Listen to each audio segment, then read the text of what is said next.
is Islam protected, and yet criticism of Islam is regarded as somehow dangerous? Because we fear Islam. Islam is the dominant cultural force right now. Right now, the West has an identity crisis. We don't even know what our laws are going to be. We don't know what our values are. We've kind of rejected Christianity. We're erasing our statues, tearing our history down, changing our anthems like we have in Canada. We have an identity crisis.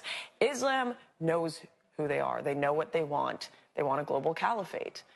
And so Islam is dominating the Western world. And right now, this is just an inkling of what the future is going to look like.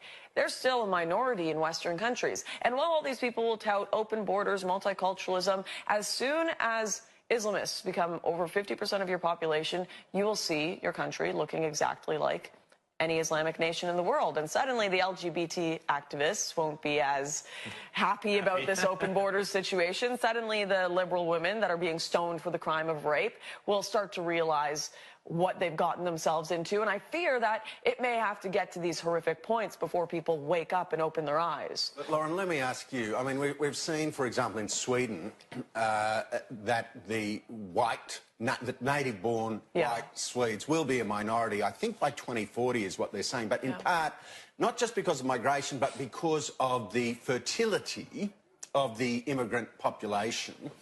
And so I've got two questions for you. One is, you know, what does Lauren Southern say is the right approach? I mean, if you will say, you will say you're not a racist, as the sort of accusers will make out, but you are seemingly supporting the right of European culture to defend itself against adversaries and competitors. But B, if a culture is simply much more fertile, then doesn't it deserve to inherit the earth? Well, not when it was never put to a referendum. No one in Sweden or Canada or Australia, for that matter, was asked, do you want people with a completely different culture to immigrate here and create their own cultural enclaves? No one was asked. We believe in the right to sovereignty for every nation and every people in the world.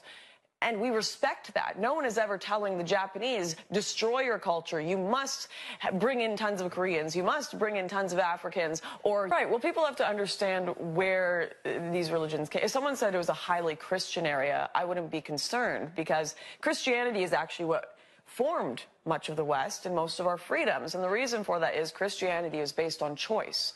You can choose to follow God. You can choose to say goodbye. You choose to eat from the tree of good and evil. Right? It's all based on these choices that you make, and God gives you that free choice. Whereas Islam has always been based on submission. You submit to Allah, and you cannot leave or you will be killed. So is that a religion that is compatible with Western culture? No. And very well, have your faith. If everyone agrees with you and wants to live in a society under Sharia law, have that. But there was never a referendum here in Australia to bring that here. It was enforced and imposed on us by a small group of elites, as it has been all over much of the Western world.